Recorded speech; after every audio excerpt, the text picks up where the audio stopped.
ሰላም ሰላም፣ ጤና ይስጥልኝ ውድና የተከበራችሁ የቻናሌ ቤተሰቦች፣ ትንሹ ያፌት በህይወት አለ። ነገር ግን እንግዲህ በወይዘሮ ሉሊት እጅ ገብቷል ማለት ነው። ውድና የተከበራችሁ የቻናሌ ቤተሰቦች እንዲሁም የሁሉም ነገር ቻናል ተከታታዮች በሙሉ በያላችሁበት ሰላማችሁ ይብዛ። ኤፍራታ ራሷን ስታለች ማለት ነው። ራሷን ስታለች ወርቃለች ማለት ነው። እንደዚህ የማይጠበቅ ነገር ነው። ሞቷል ተብላ ስታለቅስ የነበረ አሁን ላይ በህይወት አለ ስትባል ምን ያክል ስሜቱን በጣም መረዳት አያቅትም። በጣም ከባድ ነው። እንደዚህ ስትነግራት በጣም ደንግጣ ነበረ። ራሷን መቆጣጠር አልቻለችም ማለት ነው። ሀኒቾም እንግዲህ እንደ ወንድሟም ሀሳብ በጣም ፈርታለች። ወንድሟ ጋር ያለ መስሏት ነው። ወንድሟ ጋር እንዳለ ልጁ ታውቃለች፣ ሀኒች ማለት ነው። ወንድሜን ክፉ ነገር እንዳታደርግብኝ አደራ በማለት እያስጠነቀቀቻት አደራ እየሰጠች ነው ማለት ነው። ኤፉን እባክሽ ወንድሜ ምንም ነገር አያውቅም ስትላት፣ ወንድምሽ ማን ነው ስትላት፣ ቃል ብላታለች። ቃል ወንድምሽ ነው እንደ ብላ በጣም እንደነገጠች በዚሁ አጋጣሚ ማለት ነው። ልጇ በህይወት እንዳለ በፎቶ ስታሳያት በጣም እንደነገጠኝ ማለት ነው። ኤፍራታ እዚህ ጋ ስታዩ ምንም መቆጣጠር አቃታት። ስለ እሷ ህይወት ታሪክ ስለ ልጁ መሞት ስትነግራት በጣም ደንግጣ ነበረ። እንዴት ስለ እኔ ይሄን ታሪክ ልታቂ ቻልሽ ብላ በጣም ተናደደችባትና ቤቱን ለቀሽ ውጭልኝ እስከ ማለት ድረስ ደርሳ ነበረ። ነገር ግን ሁሉም ነገር ትዕግስት ያስፈልጋል እና በትዕግስት አዳመጠቻት። ጽዮንንም እባክሽ ውጭልኝ ከቤት በማለት እንደወጣችላት ብዙ ነገር አወሩ። ያወራችሁት ራስሽ ላንቺ ብዬ ነው የሚጠቅምሽን ነገር ነው ማወራው ብላ ይሄንን ነገር ስትናገር ግን ሀኒቾ እንደዚህ ያለችው ልጁን ሄዳ ስላየች ሴት ናትና ደግሞ ትረዳለች። አሁን ግን ወንድሟ ጋር አይደለም የህፃን ልጅ አለው እና አሁን ወንድምየው ደግሞ ሌላ ጣጣ ውስጥ ሊገባ ነው ማለት ነው። ምክንያቱም እሱ ጋር ነው ተብሎ ስለተነገረ ለኤፍራታ፣ እንዲሁም ዳግም ያውቃል፣ ወይዘሮ ሉሊትም ታውቃለች ማለት ነው። አሁን እንግዲህ ቃል ማንን ነው የሚጠይቀው? ማንን ነው ወሰደው ብለው የሚጠይቁት? ወይስ የቃል የትንሹ ያፌት የምታሳድገው ሴትዮ ከወይዘሮ ሉሊት ጋር ይጣሉና ልጁን ሊመልሱላት ትችላለች ወይስ አትችልም?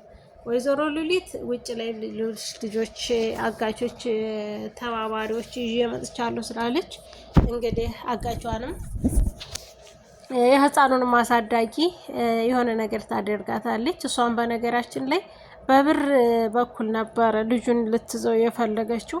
እስኪ ቃል ነው ወይስ አንቺ ነሽ ብዙ ብር የምትሰጭኝ? ማንኛችሁ ብዙ ብር እንደምትሰጡኝ አይቼ እቀጥላለሁ እያለች ነበረ።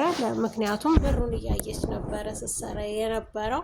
አሁንም ቢሆን ብሩን የምትሰጣት አይመስለንም። እንግዲህ እንደ ማስፈራሪያትም ጭምር እየመጣች ነው ወይዘሮ ሉሊት። ዝጋ ምን እንደሚፈጠር አስቦችታል። ልጁ ደግሞ ሲያሳዝን፣ እውነት በጣም ያሳዝናል ማለት ነው። ትንሹ ያፌት አኮሰታተሩ ግን ትንሹ ያፌት ትልቁ ያፌትን ነው የሚመስለው ማለት ነው። ኮስታራ ነው ልክ እንዳጎቱ ማለት ነው። መቼ ነው የሚወራው? መቼ ነው የሚስቀው?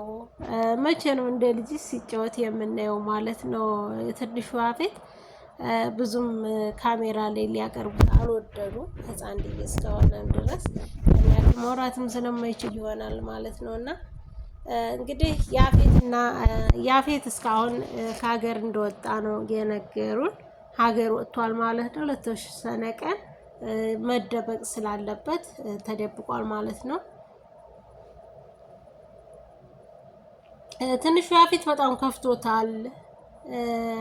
ምግብ አይበላም። ያለቅሳል ያስቸግራል እያሉ ነው። እንግዲህ አንድ ሰው ከእናትና ከአባቱ ተለይቶ መሮን ምን ያክል እንኳን ለህፃናት ለእኛም ከባድ ነውና ውድ የቻናሌ ቤተሰቦች ቪዲዮውን ከወደዳችሁት ላይክ እና ሰብስክራይብ እያደረጋችሁ እንድታበረታቱኝ በልዑል እግዚአብሔር ስም በትህትና ጠይቃለሁ። በያላችሁበት ሰላማችሁ ይብዛልኝ። እንግዲህ እዚህ ጋር ታስታውሱታላችሁ ካጠገብሽ ሰው እንደሌለ ብቸኛ እንደሆንሽ ነው የምትታየኝ ሲላት ምን ለማድረግ እየሞከርክ ነው? ለምንድን ነው በመካከላችን የምትገባው? በማለት እሱ ግን ይወዳታልም። ሁለተኛም ነገር ደግሞ ለልጇም ሲል ሁለቱም በቃ ኤፍራታንና ናታን እንዳይጎዱ የሚያደርገው እንትን ነው እርዳታ ነው። ግን ይህን ሲያደርግ ምንም እነሱ ላይረዱት ይችላሉ። አሁንም ቢሆን ናታን ቃልን ከመግደል ወደ ኋላ አይልም፣ ሊገለውም ይችላል ማለት ነው። እንግዲህ ኤፉ ወርቃለች። ኤፉን ደግሞ ማንም ያነሳት ለሚለው ናታንና አቤል እየመጡ ነው ማለት ነው ወደ ቤት። እንግዲህ ትንሿ ጽ ደግሞ ሀንቾን የሆነ ነገር እንዳታደርጋት ወንድሟ በደረሰ አቤል ይደርሳል ማለት ነው። አቤል እና ናታን ወደ ቤት እንሂድ ተባብለው ወደ ቤት እየመጡ ነው ማለት ነው። እንግዲህ እንደምታውቁት ያፌትም ተመልሷል። ነገር ግን ብዙም ቀረጻ ላይ እየገባ አይደለም። አሁንም በድጋሚ ያፌት ይመለስልን ይምጣልን የሚሉ ብዙ ኮሜንቶች አሉ። ትንሹ ያፌት መቼ ነው የሚወራውም የሚል ጥያቄ አይቻለኝ ማለት ነው።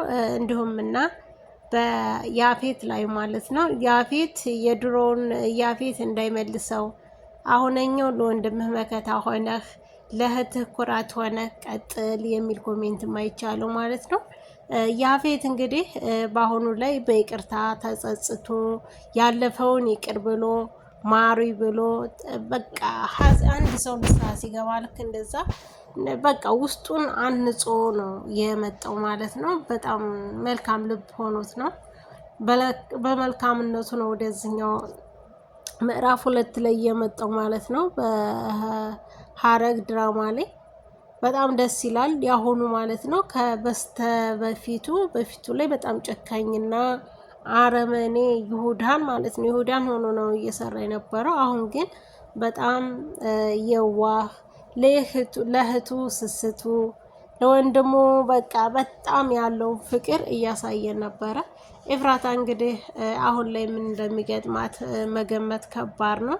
ሞቷል ያለችው ልጇ በህይወት አለ ስትባል ደግሞ ራሷን ስታኔ ማለት ነው። ውድና የተከበራችሁ የቻናሌ ቤተሰቦች የሀረግ ዩቲዩብ ቻናል ተከታታዮች በሙሉ በያላችሁበት ይህን ቪዲዮ የምትከታተሉ በሙሉ በያላችሁበት ሰላማችሁ ይብዛልኝ እያልኩኝ ውድ የቻናሌ ቤተሰቦች ወዳችኋለሁ፣ አከብራችኋለሁ። ሰላማችሁ ብዝት ይበልልኝ እያልኩኝ እኔ ከሁሉም ነገር ዩቲዩብ ቻናል ተከታታዮች ውስጥ አንዷ ነኝ ማለት ነው። የሀረግ ድራማ እና እንዲሁም በጽናት ድራማ ላይ ብቅ እላለሁ ማለት ነው።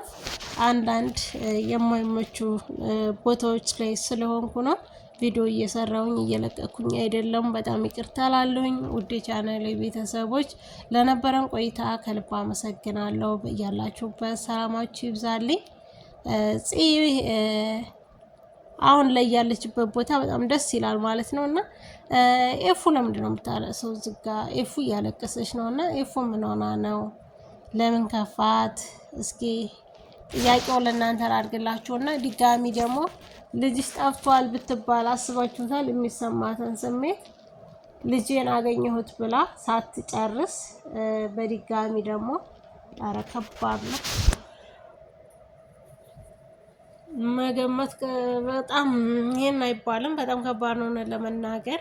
እንግዲህ ያፌት ምን እንደሚወስንም ባናቅም በድጋሚ እንደሚመጣና የኤፍራታንን ልጅ እንደሚመልስላት ተስፋ እናደርጋለን። ለምን እሱ እንግዲህ ለእንደዚህ አይነት ስራ ቅርብ ነውና፣ እንዲሁም ወይዘሮ ሉሊትን ይዛሉ ማለት ትችላለሁ ማለት ነው። ሰላማቸው